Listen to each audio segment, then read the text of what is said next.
Good morning student. इस video में हम सॉल्व करेंगे एक्सरसाइज 7.2 क्वेश्चन नंबर 6 से। तो हम 4 तक क्वेश्चन कर चुके हैं और 5th क्वेश्चन 4 जैसा ही है। आप सॉल्यूशन देखेंगे तो आपको समझ में आ जाएगा। तो अब जो क्वेश्चन नंबर 6 है इसका मैं आपको हिंट दे देता हूँ कि इसको कैसे सॉल्व करना है, क्योंकि ये भी बहुत सिंपल क्वेश्चन है।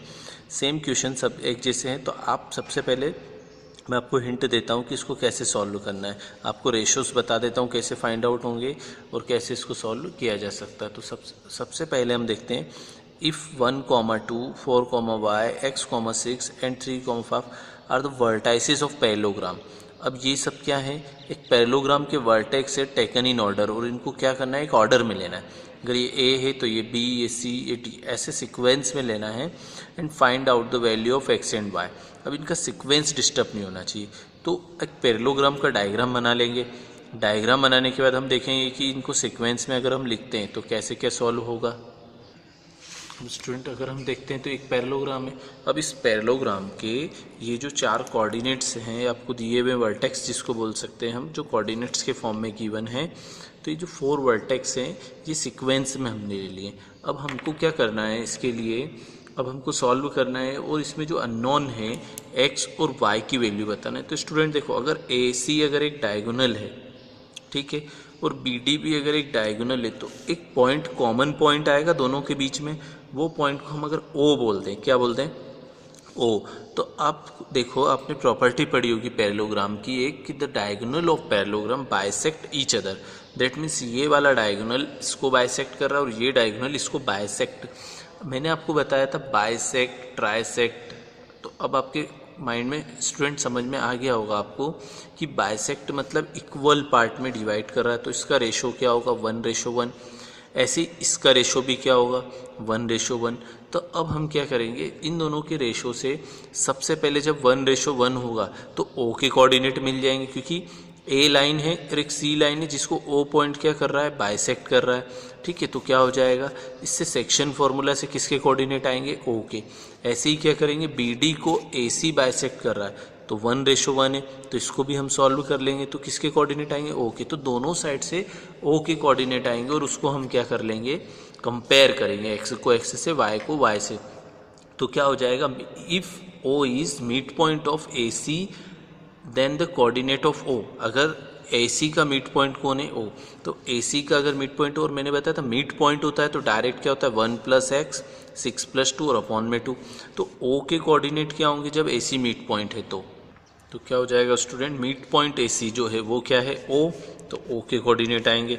अब BD का भी मिड पॉइंट क्या है, O, तो किसके कोऑर्डिनेट आएंगे, O। अब मिड पॉइंट के लिए आपको क्या करना होता है, डायरेक्ट कोऑर्डिनेट को प्लस करना होता है और अपॉन में 2। तो 1 + x, तो 1 + x अपॉन में 2, और ऐसे ही 2 + 6 कितना हो जाएगा, 8 अपॉन में भी 2 हो जाएगा। अब BD के लिए तो 4 + 3 कितना हो गया स्टूडेंट, 7/2। अब 5 + y हो जाएगा, ठीक है, अपॉन में क्या आ जाएगा, 2। अब हम इसको क्या कर लेते हैं, कंपेयर कर लेते हैं। कंपेयर कैसे करेंगे, ये x है तो ये भी x है, ये y है तो ये भी y होगा, क्योंकि दोनों O के कोऑर्डिनेट है ना। तो क्या हो जाएगा, 1 + x अपॉन 2 इक्वल किसके हो जाएगा, 7/2 के। और 8/2 किसके इक्वल हो जाएगा, 5 + y अपॉन 2 के। ये 2 से ये 2 कैंसिल, इस 2 से ये 2 कैंसिल हो रहा है, ठीक है। तो ये हो जाएगा प्लस का 1 उधर जाएगा माइनस का, तो x की वैल्यू 7 - 1। और ऐसी y की वैल्यू क्या होगी, प्लस का 5 है, इधर आया माइनस का, तो 8 - 5। तो y आ जाएगा आपका 3 और x आ जाएगा आपका 7। तो हमको क्वेश्चन में यही बोला था, find the value of x and y। तो ये हो गया हमारा सॉल्यूशन। अब जो इसका नेक्स्ट क्वेश्चन है, question number 7, find the coordinate of point A where AB is diameter of the circle. देखो, एक सर्कल है, उसका डायमीटर कौन है, AB है, ठीक है। उसमें आपको A के कोऑर्डिनेट बताना है, हुज सेंटर। अब सेंटर गिवन है और B गिवन है। मतलब अगर मैं आपको छोटा सा इसका अगर एक डायग्राम बना के बताऊंगा तो आपको ये क्वेश्चन क्लियर समझ में आ जाएगा कि इसको आपको कैसे करना है। तो देखो, एक सर्कल है ना, एक सर्कल है। अब इस सर्कल का एक डायमीटर है AB। क्या डायमीटर है स्टूडेंट, AB। तो ये A हो गया है और ये B हो गया, और इसका एक सेंटर है। इस सेंटर के जो है हमको कोऑर्डिनेट गिवन है, जो गिवन है 2, -3। क्लियर। और इस B के भी हमको वैल्यू गिवन है, जो कोऑर्डिनेट है B के वो हमको गिवन है 1, 4 और हमको क्वेश्चन में बोला है फाइंड द कोऑर्डिनेट ऑफ ए। क्या बोला है? ए। तो अब हमको लगाना तो सेक्शन फॉर्मूला पड़ेगा, तो हम मान लेते हैं ए के कोऑर्डिनेट एक्स कॉमा वाई मान लेते हैं कि let the coordinate of A x comma y.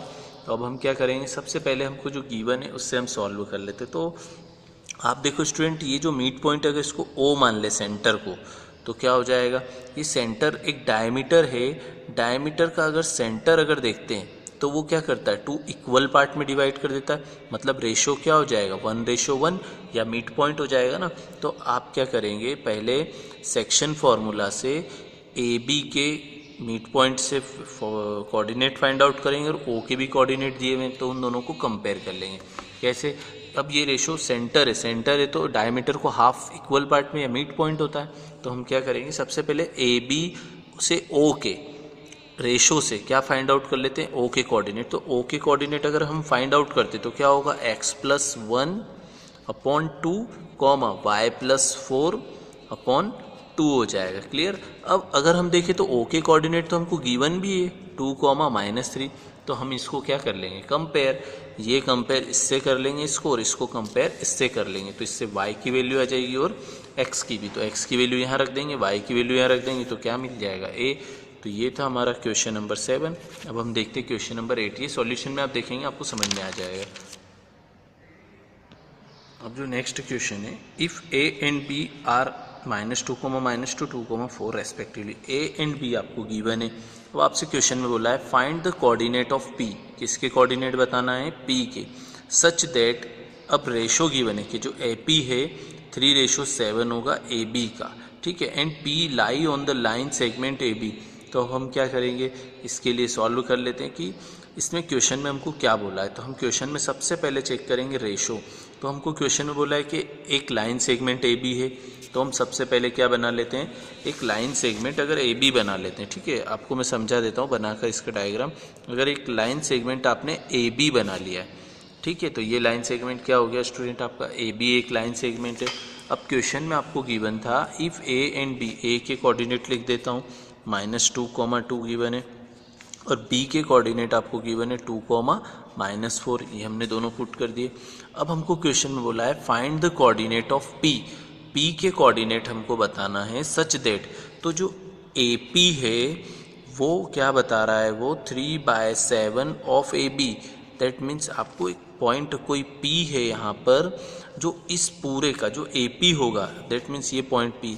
तो जो AP है आपको क्वेश्चन में क्या गिवन है, इस 7 का कितना पार्ट है, 3 पार्ट है, तो ये पार्ट 3 है, और इस पूरा पार्ट कितना है आपका 7 है ना, क्योंकि 7 का 3 पार्ट तो AP हो गया।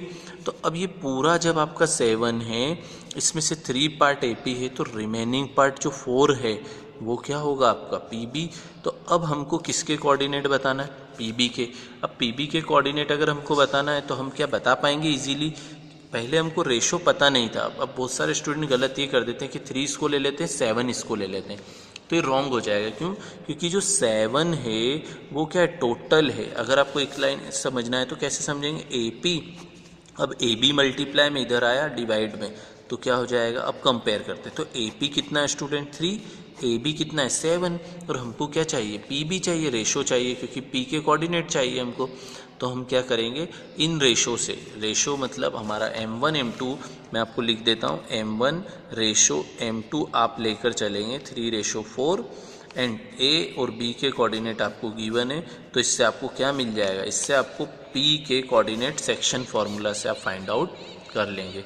तो ये था हमारा क्वेश्चन नंबर 8, ठीक है। अब हम देखते हैं क्वेश्चन नंबर 9। क्वेश्चन नंबर 9 जैसा आप क्वेश्चन प्रीवियस क्वेश्चंस में कर चुके हैं। तो देखो, find the coordinate of the point which divide the line segment joining A and B into 4 equal part. ठीक है, अगर 4 इक्वल पार्ट में कोई लाइन को ज्वाइन कर रही है तो मैं आपको बता देता हूँ क्या करोगे आप, आपको A गिवन है, B गिवन है, और एक लाइन इसको क्या करिए 4 इक्वल पार्ट, मतलब 1 2 3 और ये 4, तो ये 4 इक्वल पार्ट होगा, 1 2 3 4। अब ये दोनों आपको गिवन है, क्लियर। आपको किसके, P मान लेते हैं, P बताना है, तो ये 1 पार्ट और ये 1 2 3 पार्ट, तो P के रेशो क्या होंगे, P के लिए हो जाएगा आपका 1:3। अब Q अगर आप लेते हैं तो ये पार्ट आपका 2 है और ये पार्ट भी आपका 2 है, तो 2:2 लेंगे Q के लिए। P Q. अब आर अगर आप लेते हैं तो ये पार्ट आपका 3 है और ये पार्ट आपका 1 है, तो आर आप लेंगे तो 3:1 से सॉल्व कर लें। और x1 x2 और y1 y2 आपको गिवन है पहले से x2 y2, ठीक है, और ये x1 y1 है, क्लियर, ये सब आपको गिवन है। तो आप इससे क्वेश्चन नंबर 8 भी पूरा सॉल्व, 9 भी पूरा सॉल्व कर सकते हैं। हम देखते हैं अब इस एक्सरसाइज का लास्ट क्वेश्चन जो है question number 10। Find the area of rhombus if its vertices are. अब रोम्बस के वर्टैक्स जो हैं आपको गिवन है, टेकन इन ऑर्डर। अब इनको एक ऑर्डर में लेना है आपको, और आपसे बोला है कि एरिया ऑफ रोम्बस बताओ। तो अब एरिया ऑफ रोम्बस क्या होता है, अभी आपको पता होना चाहिए तो ही आप पता लगा पाएंगे, फिर भी आपको हिंट दिया हुआ है। एरिया ऑफ रोम्बस होता है half product of its diagonal. That means अगर आप डायगोनल दोनों लेकर आ जाए AC और BD, तो उन दोनों का प्रोडक्ट कर दें और उसका हाफ कर दें तो क्या मिल जाएगा, एरिया ऑफ रोम्बस। अब डायगोनल कैसे आएंगे, तो पहले रोम्बस का हम डायग्राम बना लेते हैं। तो स्टूडेंट हमको रोम्बस का हमने डायग्राम बना लिया और उसमें कोऑर्डिनेट लिख दिए। अब हमको चाहिए फॉर्मूला, एरिया ऑफ रोम्बस होता है half base half product of diagonal, that means AC into BD। तो AC हमको चाहिए, तो AC कैसे आएगा, मतलब AC की लेंथ चाहिए, लेंथ चाहिए मतलब क्या, डिस्टेंस फार्मूला के दोनों के बीच में कितनी डिस्टेंस है। ऐसे ही क्या BD की भी हमको क्या चाहिए, लेंथ चाहिए, BD की लेंथ चाहिए मतलब डिस्टेंस फार्मूला। तो हम सबसे पहले AC के लिए डिस्टेंस फार्मूला अप्लाई करेंगे तो हमको डिस्टेंस मिल जाएगी, फिर हम BD के लिए डिस्टेंस फार्मूला अप्लाई करेंगे, डिस्टेंस मिल जाएगी, फिर हम क्या करेंगे हाफ इंटू AC और BD, इससे हम क्या फाइंड आउट कर लेंगे, इसका एरिया फाइंड आउट कर लेंगे। तो ये था आपका एक्सरसाइज 7.2। आई होप स्टूडेंट आपको अच्छे से समझ में आई होगी।